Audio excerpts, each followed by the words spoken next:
going to find out more about me than you ever wanted to know. Yeah.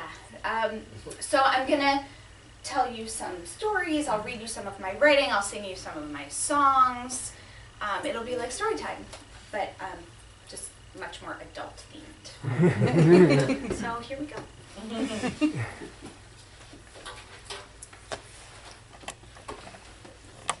Pardon me. This is vodka.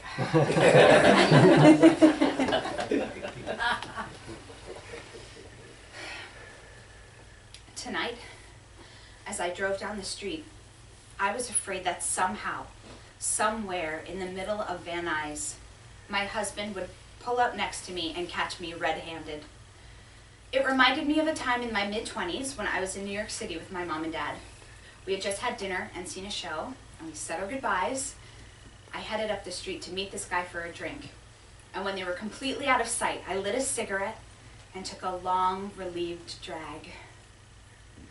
Almost immediately, and very much to my surprise, from a car in the street, I heard an all too familiar female voice yelling, "Kelly! Kelly, I see you!" Just as my parents didn't know I smoked until that moment, my husband didn't know that I was eating donuts. Here's the deal. I'm starting a program. It's a plan I created called 100 Days of Not Eating Like an Asshole. And the few days before I start any diet, I give in to whatever cravings I have. And last night was cookies, although the rainbow cookies I was after, I couldn't seem to find anywhere, sad face. And tonight is Dunkin' Donuts. America runs on Dunkin'. I gotta tell you, I walked into Double D's, Dunkin' Donuts, not Boots. It smelled like home. I mean, I always used to get my French vanilla Double D coffee by my train station in New York. Anywho, tonight I ate 6 munchkins and a glazed donut in my car on the way home. That's like 700 calories in 5 minutes. So what is this mechanism that we have that makes us do these crazy things? Follow impulses that we know we shouldn't follow. And why is it harder for me not to follow them than other people? I think it's partly that I've always had like a rebellious, naughty streak, and I don't really act out in other ways anymore. I don't really drink, I don't smoke, I don't do drugs, I don't let random dudes from acting class finger bang me in closets. I don't find strange guys on J-Date to have blindfolded sex with in their empty Hoboken apartments. I go to Dunkin' Donuts. That's what it's come to. Sneaking snacks behind my husband's back. And then, believe it or not, I go home and I tell him. I am such a failure as an insurgent. Tomorrow I am starting my 100-day plan. No sugar, no flour, tons of water, and exercise 4 days a week. Those are really the only rules. But you guys, what I really want to do, and this is instead of getting gastric sleeve surgery, which can give you permanent acid reflux and heartburn, not to mention your stomach can re-stretch, making you fat again, so no thank you.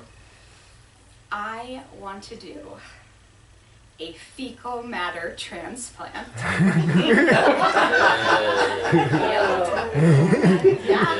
Yeah.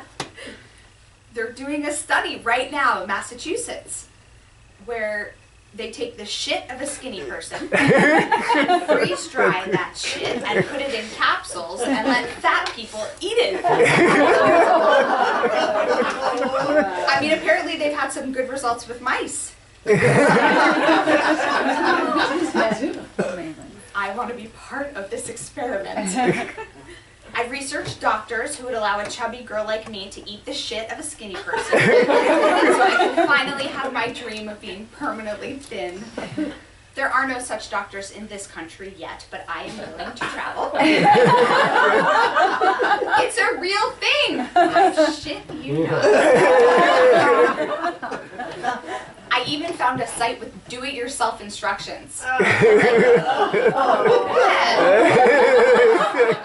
Like, you find a skinny person to donate some poo, make sure you get it tested first for any fucked up diseases, and then encapsulate and swallow. Or you can actually actually like infuse it into the colon via the rectum, like flush it in. She knows. The